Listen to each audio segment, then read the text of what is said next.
All right, Buccaneers, it is Fumane before Chippa United versus Orlando Pirates. If you are new to this channel, welcome. And if you're returning, welcome back.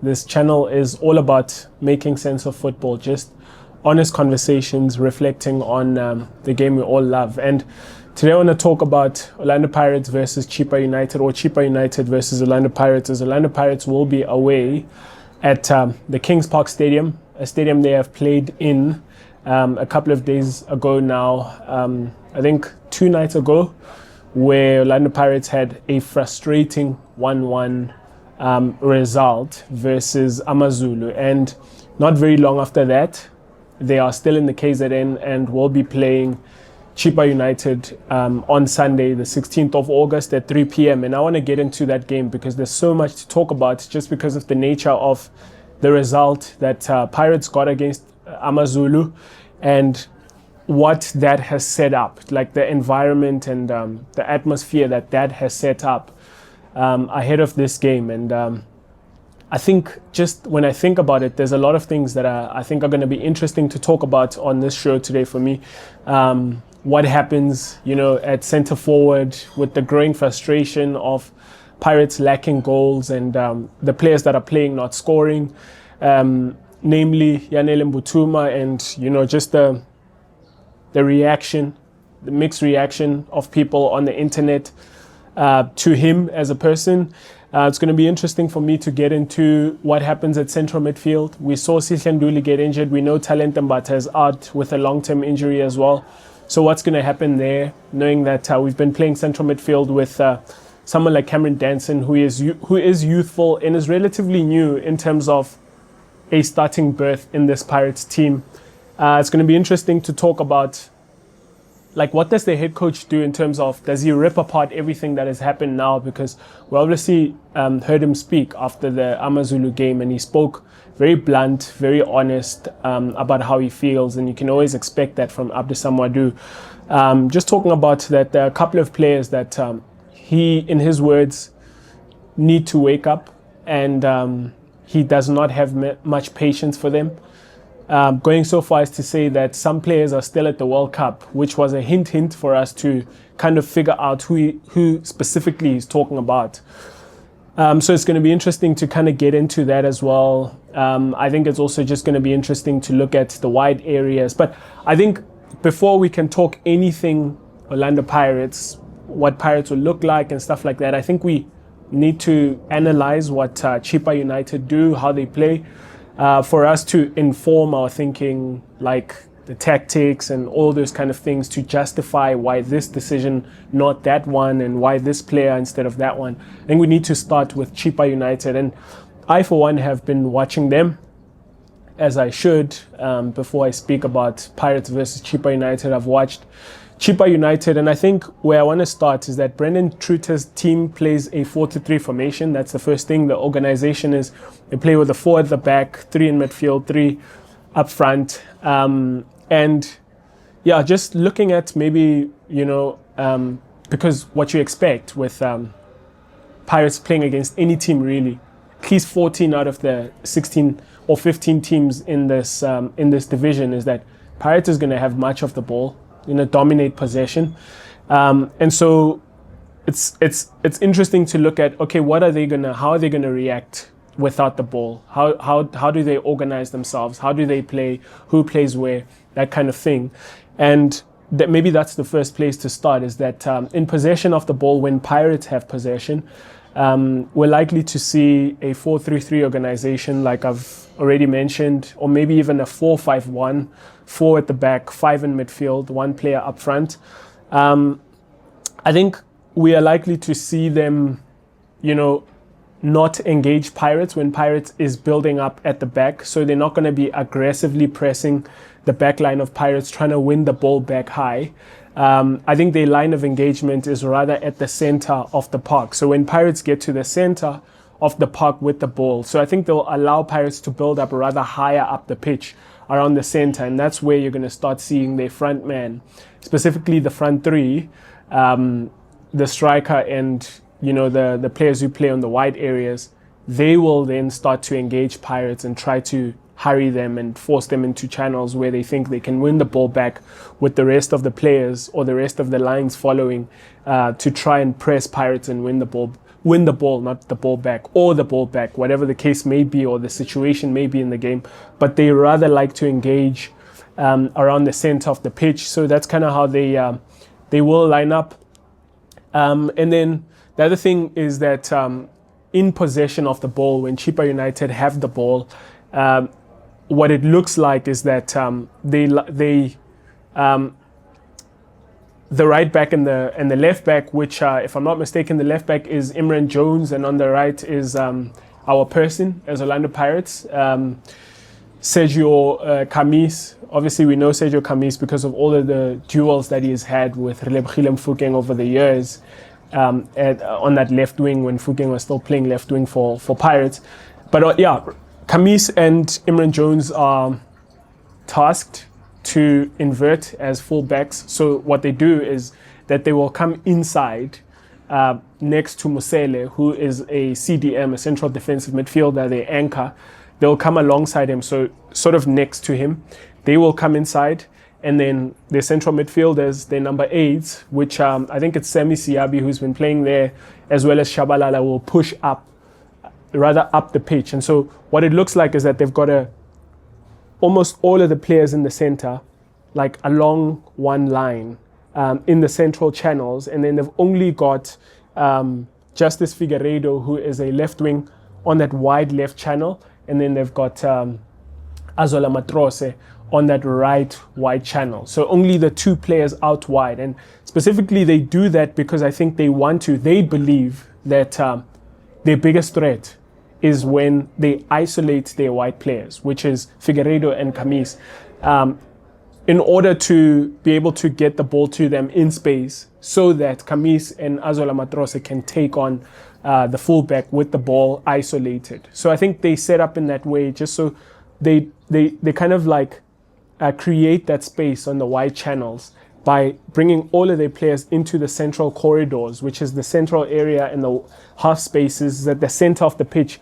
They will like have all of their players in there except the wide 2 men who will be out there just being isolated in order to receive the ball isolated against the fullback to cause those one-on-ones where Figueiredo obviously is he's a live wire sort of left winger who is a tricky customer, very quick as well, likes to beat a man and go for goal. So he plays rather as a wide forward who is like somewhat of a striker playing on that wide left channel, receive the ball, go in and go for goal in that way. Azola Matrose is more of like a wide playmaker for them on the right. He also likes to dribble, but he will receive the ball and look to maybe take on a man or rather interplay with his teammates who are going to come next to him, the number 8, maybe the striker, like those combination plays and get into progress the ball and create chances in that way.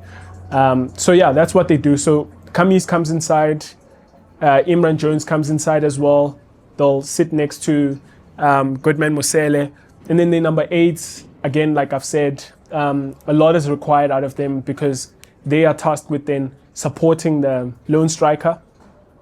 I think their striker is Bonani. Bonani is the only person who plays up there as the lone striker. Shabalala gets very close to him. Siabi is more of the one who sits next to Mosele, especially in a tough game like Pirates. I imagine Siabi will be tasked with, maybe you don't go, let's allow Shabalala to be the one who supplements the striker, but you stay here with Mosele to give us that cover, that protection.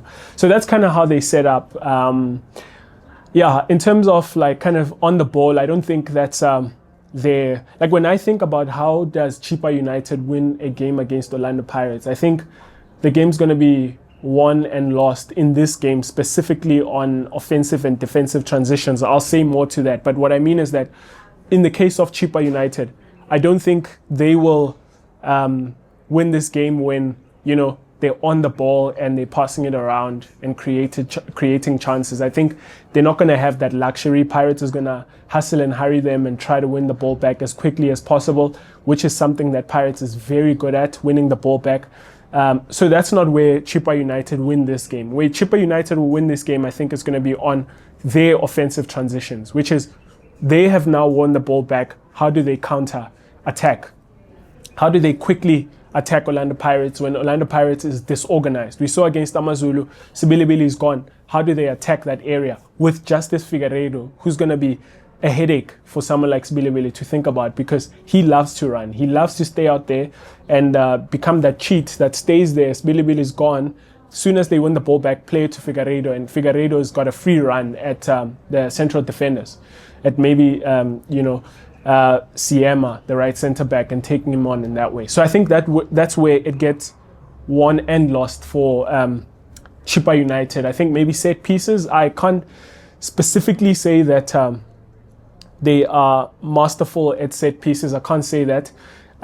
Their one goal that they've scored this season has come through, I forget their goal. I know they played a 1-1 draw against, what was their first game?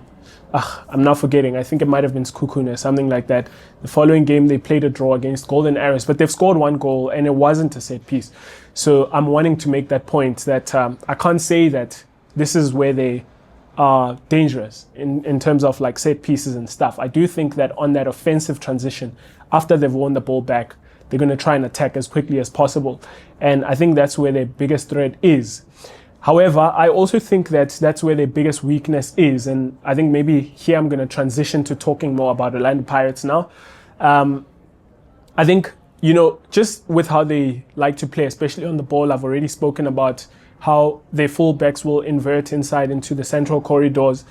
I think that's where they're most vulnerable, the wide areas. I think, if Pirates attack, which Pirates can, go out wide to come back inside, it's going to be 6s and 7s for Chippa United. For the fullbacks to try and recover back into position, to move from central midfield almost, or central defensive midfield. Let's say Kamis, who's a right back and has moved infield. If Pirates win the ball back, they play it out wide with speed. Kamis has got to quickly go and cover that right back position. And I think that's where the threat is for them, is that they're going to allow a lot of spaces out wide, which if Pirates plays it out wide, to come back inside quickly. And the key word here is quickly, because if Pirates play at a tempo where they're moving it slowly and stuff, they're going to allow Chippa United to cover and close those spaces. But if Pirates are quick, which they can be, and they've got very quick players up front, just attack those wide areas that have been vacated by the fullbacks, come back inside to open those gaps in between the lines. I think Pirates are going to have a lot of joy. That's the way that I see it going. And I think it informs my lineup. But there are many various other factors that I'm going to talk about that I think affect the lineup. But I think that's where Pirates, for example, win it in terms of offensive transitions for Pirates, defensive transitions for Chippa United. So Chippa United, after losing the ball back, how do they quickly respond and recover shape, go back into shape to defend? How quickly do Orlando Pirates attack Chippa United when Chippa United are disorganized because their players have taken certain positions? How quickly does Pirates attack those spaces? Pirates is good at attacking spaces quickly. And a team like Chippa United, with all due respect, can only do so much against the force that is Orlando Pirates. I know Pirates hasn't been playing well. Put that aside. Pirates is still a good team in terms of attacking. And by Pirates hasn't been playing well is that obviously Pirates haven't been scoring goals. Pirates hasn't been converting those opportunities, which says that, we can analyze these games until the cows come home about how do Pirates attack spaces. At the end of the day is that someone needs to put the ball in the back of the net. So I recognize that. But I think it's still worth mentioning that Pirates is still one of the best teams in the world in terms of, I said in the world. Maybe actually Pirates is the best team in the world, but it's the best team in the country. One of the best teams in Africa, certainly, in terms of attacking with speed and threat. Pirates can turn defense into attack almost like that, and they do it very well. And they've got very quick players who are very good at doing that sort of thing. More last season than this season, I would say. But still, Pirates is still at a level where Pirates is a very good team if you're not good on your defensive transitions. And even if you are good, Pirates is very good at doing it still against you.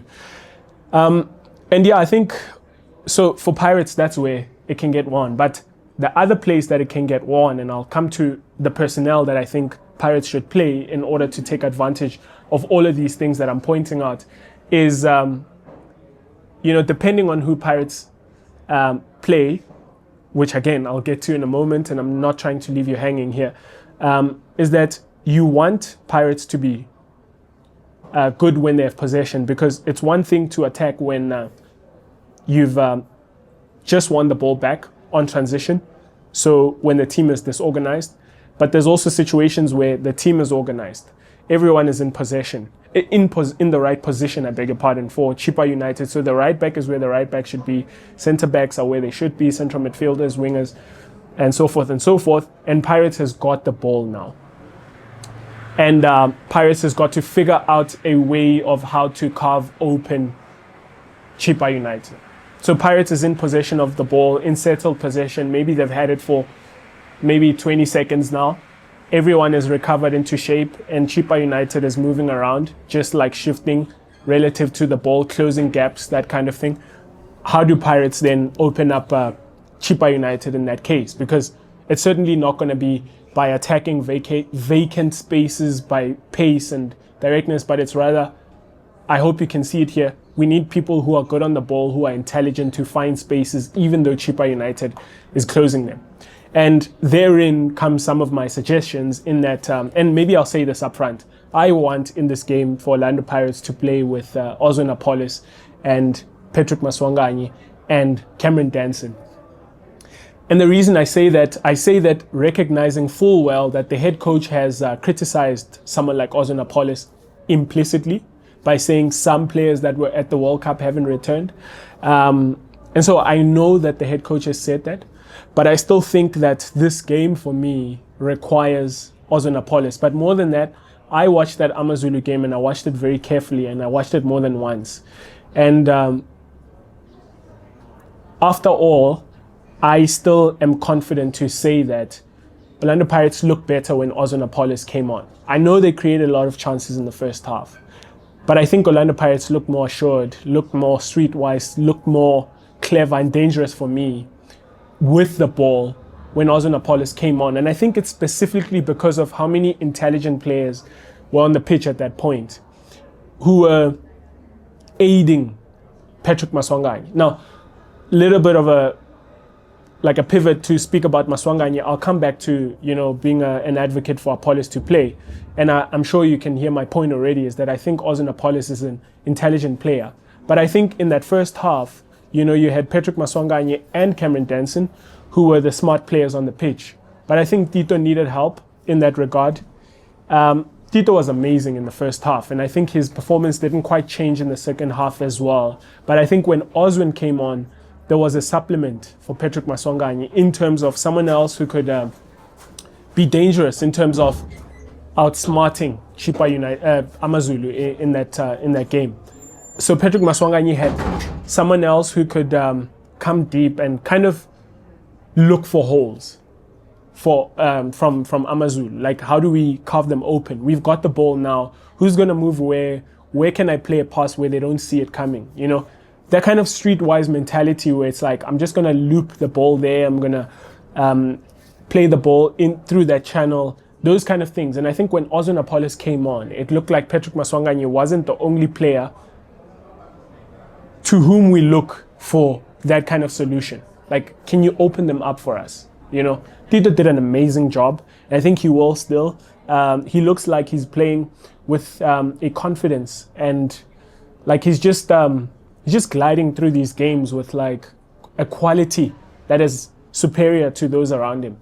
And I think bringing on Appollis, it brings another player who, especially solves the problem that people are complaining about. Tito's going to vacate the number 10 and he's going to go roaming, even though I'm a big fan of what he does, because I think he's always like looking for solutions, and I love him roaming. And I think the solution isn't in necessarily saying Tito stay there, because you take a lot out of Tito's game by removing him from that position. But if you give him that sort of free roll mentality of like, if you and your teammates can communicate that when I vacate that space, someone else is going to go in there, so that there's someone in between the lines of Chippa United to always be threatening them behind their midfield, ready to receive a progressive ball from deeper areas of Orlando Pirates. So when Tito comes deep and he wants to play a pass, in those spaces, there's someone to receive it. Because I get it, the complaint is that when Tito leaves that space, there's no one there. But I don't think it's necessarily a Tito problem, because Tito is a playmaker. That's what playmakers do. Playmakers come towards the ball. They come deep to receive the ball and dictate play and find solutions from deep. And then they run into spaces. And I think that's literally what Tito does, is that he'll come deep and then run back into space again.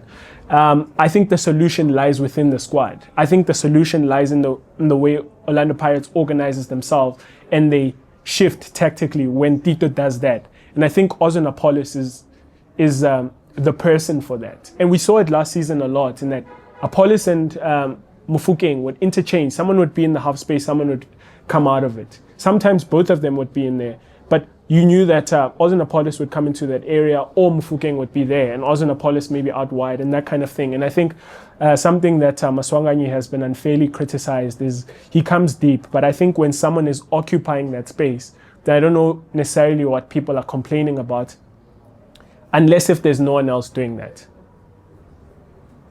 Where I would say then it's the responsibility of the coaching staff to get someone always in that space.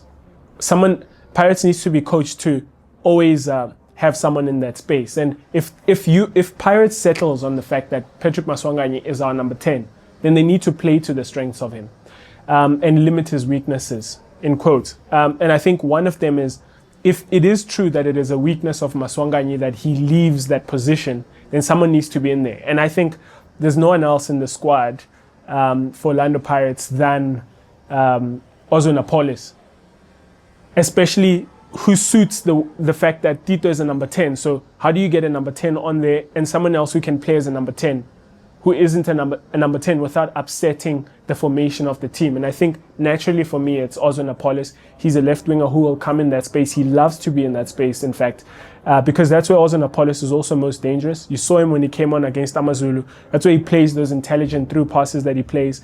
That's where he takes those shots that he likes to take, coming onto his stronger right foot. And Tito likes to peel off and come out and play those dangerous passes. But Tito can run in there. Oswin Appollis is good at coming out and coming and dictating play a little bit deeper as well, playing through passes into people like Patrick Maswanganyi. So I think for me, when I think about, okay, Pirates, when we have the ball, which we will do, how do we give ourselves a chance? And the way that Pirates gives themselves a chance to win this game is you need to get the best players for the situation. And I think the situation calls for people like Appollis who are intelligent on the ball, not for people like Moremi. Again, I said in my last video that I have no personal attack against people like Moremi, but I think until you play to Moremi's strengths, Moremi is somewhat of a disappointment to the team, I think, for me. I think when Moremi is asked to be that player who plays in the half spaces, he loses a lot of the ball, he misplaces passes and that sort of thing. However, when Moremi is then having to run towards the end of things, finish things inside the box, that's where we see the best of him. And I think just until we find a solution to get Moremi into that situation without taking out another strength like Appollis, I'm going to rather have Moremi on the bench because, you know, people are saying he's very good at giving us width on the left, to which my rebuttal is Hotto does the same thing. So if you're playing with Hotto at left back and Oswin Appollis as left wing, Appollis is going to drift into that 10. Hotto is going to give you that attacking, width on the left. And you've solved the problem of width. You've solved the problem of someone in the 10. And that's the most logical explanation for me as to why Appollis should play, even though the head coach is actively, criticizing his players, maybe to get a reaction out of them. And then again, the other way in which I've already spoken about that Pirates wins this game is through offensive transitions. And something that I love in terms of maybe going back to a little bit on Patrick Maswanganyi is that maybe the other criticism for Maswanganyi is that he's slow when we are attacking with speed. And that wasn't true against AmaZulu. In fact, Maswanganyi was the one who was playing the passes into the spaces where we could attack quickly after we'd won the ball back. And that's what you love to see, that as soon as we win the ball back and we're trying to attack, Maswanganyi is playing those intelligent passes. So there is no argument when he's playing in this form that he's been playing in, for the fact that Patrick Maswanganyi is slowing down Pirates. I think Patrick Maswanganyi was amazing against AmaZulu. If you haven't heard, I think he's amazing as a player. Just generally, I'm a big fan of Patrick Maswanganyi. I think he's the best number 10 in the country, because Themba Zwane is no longer that player that we have come to know. It catches up with everyone, age, and I think right now, Patrick Maswanganyi, it rests on him in this country to be that player. And a lot of it, for me, I've always said, for those who have heard me say these things, is that it's just in his head. Like, does he want to be?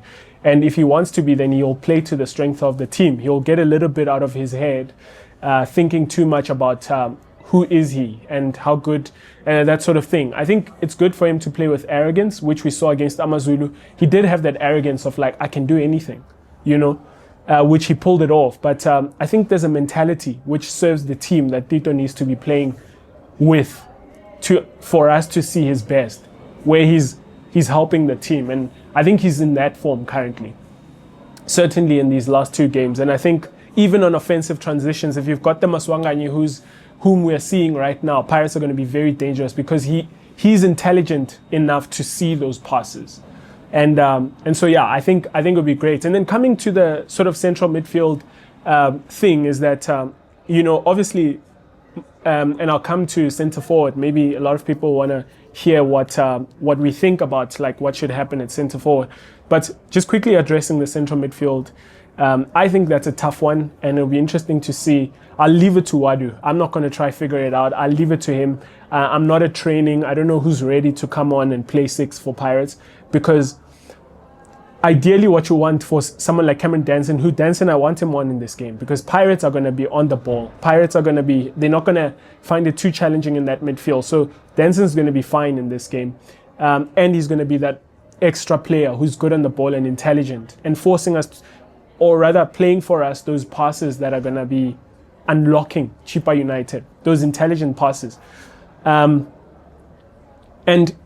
ideally what you want for Dansin is you want him to play alongside Nduli, someone who's going to protect him. You want him to play against Talent Mbata. You want him to play with Talent Mbata, someone who's going to protect him. You want Dansin to play next to an adult who's going to, as he's learning the ropes, Camren Dansin, as he's learning to, play game in, game out, he's getting the right messages, those kind of things. But also he's being protected. There's someone who's going to be that general, that marshal, protecting Dansin in midfield, allowing him to be that creative spark. And who that's going to be now, I don't know. Like, naturally you think of someone like Makaula. I don't know how ready Makaula is. I think Makaula is still injured. You don't have Talent Mbata, you don't have Sihlendu. And so I think you don't have the 3 players that I'd naturally opt for to play alongside him. So who plays there? Very interesting for me. I'd love to hear what you guys think, any proposed solutions in terms of that. My natural go-to, I know people are, maybe the most logical is going to be Mkobodi to come in there. But, in so much as I've seen him play for Orlando Pirates, I'm not necessarily convinced he's that player for me. And this is not to say that, this is not necessarily like a criticism or anything. I think I want to be assured. For me, it's like, I need to say that with like 100% confidence that I back this player to play. I'm not there with Mkobodi. I think I've seen glimpses of him that he looks like someone who's busy in midfield, is always going to avail himself and that kind of thing. But I've also seen a lack of urgency and a casualness that I'm not sure about, whether it's like, oh, that was a mistake, or it's the fact that you're not good at scanning your surroundings, kind of thing, and you need to grow in that area as well. And so, yeah, I think my natural go-to for this one is just going to be Mtiani. I don't know the readiness of him. He's been on the bench, so maybe he is getting closer and closer to starting for Pirates. But he would be my natural go-to. But maybe the logical thing is to say Mkobodi has been playing. Play Mkobodi and Dansin. And yeah, I can't sit here and back that midfield pairing with certainty to start a game and finish it, to say this is the midfield pairing that I would go for, but I'd go for Mtiani. I think I'd back him a little bit more in terms of natural abilities and that sort of thing, to play alongside Camren Dansin in that centre of midfield. I think someone else that I'd probably go for is Matumi Mulai. I think Matumi Mulai has got an energy that I like in terms of the defensive aspect of the game, that I feel more comfortable knowing that Mulai is going to get around and defend, but then he also gives you those on-the-ball qualities that you think can unlock any defense. And I think if I knew that he was ready, and if I knew that they backed him, that playing alongside Dansin, he's going to have that discipline to be the shield for the midfield, I would start Mulai. But I think for now, I'll just go with Mtian. And then, I just sort of not pretending that Chippa United are going to be dangerous themselves. Any team obviously has something about them. That's why they're playing in this division. And even a team like Pirates has some weakness about them, and that's what they'll be preparing Chippa United right now in this moment as I am speaking on Friday. And I think this is what they'll be preparing. They'll be preparing Figueiredo to take advantage of Sibilibili at right back. They'll be saying to Figueiredo, you are our man. Sibilibili is our guy. There's our space. You need to attack that space. There's our goal. Our goal is there. Our 1 goal, our 2 goals, they're there, Figueiredo. If you can, the 3 times we were in on goal, if you can be efficient, then we can come out with a result. If only Pirates continue with their struggle of scoring, which ultimately kind of leads me to that point, which is Orlando Pirates goal-scoring woes at the moment, the rut that Pirates is in, the rut that I don't want to sit here as though like I'm a genie and stuff like that, but I foresaw this coming. I think if you finish the season last season with Mufugeng and Appollis as your top goal scorers, much as it's great that these wingers are scoring goals, it highlights something for me, which is that Mufugeng is not a natural goal scorer. He definitely is not. Also, Appollis is not that player. It's something that I've always advocated that they grow in, and I love it that they do, but there needs to be a rather more natural goal scorer. You see what I'm saying? Like someone like, when I think about Saleng playing for Pirates, I'm like, that's a goal scoring winger, that's why he's in the team. He's not in the team to be, the intelligent guy thinking about how we can attack and where we can unlock the opposition. He's at the end of things to score goals.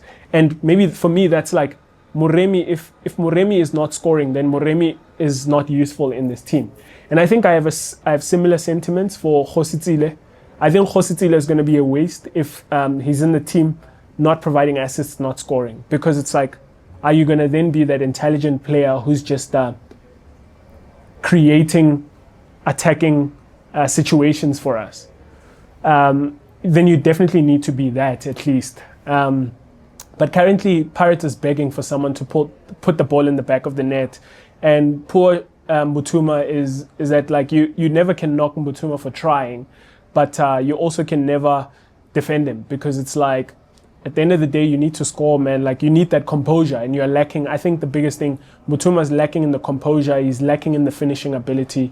I think he's also 1 or 2 seconds late in terms of like, I know people keep saying Mbutuma is good at being in like good areas and that sort of thing. I slightly disagree. I think if Mbutuma is actually a second more early, the touch that Mbutuma likes to take, which I don't like, it's my criticism for him. He likes to take many touches in the box. He needs to be more one-time finisher.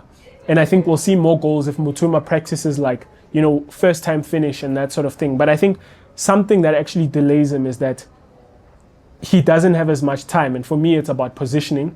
And when he wants to take that touch and settle before he takes a shot on goal, it's already too late. And so you see those blocks and all those kinds of situations where if he had been on target with the first time shot, he would have probably scored, because the goalkeeper needs to sort out his feet as well. And if you get it on target at the corner, it's in. The goalkeeper's not going to get down there quickly or up there quickly. And so that's rather my criticism around him. It's never like for the fact that he's not trying. But I think if you've got Mbutuma as your third striker in the team, you've got a really good third striker. But if you've got Mbutuma as your main striker, then you've got a really low ceiling in terms of ability in that striking position. But if you've got Mbutuma as your third striker, then you've got a high floor in terms of like, if this is the base of strikers and this is the worst one we have, And not to say he's bad, but like if he's the fourth best, maybe let me say it that way, then you've really got a really good fourth striker in that team. A really good one that could start for many teams in this league, including one that wears yellow and is from Soweto as well. He could be a really good striker for those kind of teams. But I think at Orlando Pirates, with the volume of opportunities and chances, you're supposed to get your numbers. You're supposed to sort out your finishing. And for that reason, we are missing a player we've never even seen play for Pirates, which is Sebastian Pedersen. We miss him. We long for the good old days where Sebastian Pedersen will play for Pirates. You know, I hope you get what I'm saying, is that we are talking about a player that we've never even seen play. That's just how bad the situation is. And again, with him, it's all of these papers, situations to sort out, like work permits and I suppose, like, I don't know, like passports and all of these things. And so he can't necessarily represent the club until all of that is sorted out, lest Pirates violate, I suppose, labor laws. And so, yeah, he cannot work for Pirates until that's sorted. We don't know how long that's taking or how long it's going to take still. He's been training, though, which is great. And is a great sign that he's always with the traveling squad and that sort of thing. Not on the bench yet, though. But I think it's if Pirates can accelerate that process, they're getting even more desperate to do it because of the situation. And like, I would love to sit here and advocate for Radio Pane, but he's one that if between Butuma and Radio Pane, I'm more disappointed in Radio Pane. I'm going to say that up. I'm going to say that. Like, I really am disappointed in Radio Pane more than Butuma, because with Radio Pane, it's worse. Like, with him, it's like, we know the ability is there. At least we've seen him be a lethal striker. I don't necessarily think the finishing of Radio Pane is phenomenal. Just to say that up front, I think it's okay. He does get the ball on target, Radio Pane, but I think he's more an intelligent player than Butuma in terms of positioning, where to be and that sort of thing. I would trust Radio Pane more. I think his hold-up play is better. I think what is costing Radio Pane to start for Orlando Pirates is the fact that something about his body language and his work ethic doesn't match Butuma's. I think that's what it is with Radio Pane, because it has never made sense to me why Radio Pane is not playing ahead of Butuma. But I think just seeing Radio Pane get the opportunities, my conclusion is that I think it's work ethic. I think it doesn't work as hard as Butuma does, and it's costing him because he also isn't scoring. And for him, I think he's not scoring Radio Pane because he's not trying as much as Butuma. It looks like from the outside looking in. And for that reason, we long for the good old days where Pedersen plays for Orlando Pirates. Anyway, let me leave it there. My predicted lineup is, I think, probably Abdeslam Ouaddou is going to drop Sbilibili. He's going to drop Ndaba. I think he's going to drop Muremi. It's going to be interesting if he's going to drop Appollis. I think he's going to play Appollis. I really think he's going to play Appollis. I think he's going to play Appollis on the left. He's going to play probably Hositsile on the right. He's going to play Maswanganyi as the 10. If Pedersen is ready, Pedersen starts. Otherwise, I think he plays Butuma still. Central midfield, I think he's going to go with Mkobodi and Dansin. And then, I think the rest of the defense sort of picks itself. I think at left back, we're going to see Dion Hoto with Sibisi and Siema. And then Sipho Shane starts. And I think Pirates probably win this one because you do expect a reaction out of them. I think the unsparing words of the head coach are going to force some sort of reaction. But I do want to say that the coach has to be careful with going in the media and speaking in that way. There's a side to it that is positive, but there's a line where it's becoming a norm that he's going to bash his players in the media, which then turns the players, and I don't know how the media officing of Orlando Pirates is going to react to that. Maybe it's going to be like, hey, you're now painting the dressing room in a bad light. And Abdeslam Ouaddou is a very emotional man. He can leave a club for that sort of thing. He's very honest. He wants to be honest to himself. So you just hope that the relationship doesn't break down, whether with him and his players and him and his management, his top management. So I think he needs to be careful not to speak out of turn. I'm not saying that he has said anything wrong. I'm just saying there is a line that you then cross over where it's like, coach, every time you speak, you bash your players, you bash the club, you paint it in a light that we've got a crisis happening. Even though it may be true that the players are on holiday, but some things you solve, I think, internally. But that's just me and my podcast. Anyway, let me leave it here, guys. Cheers.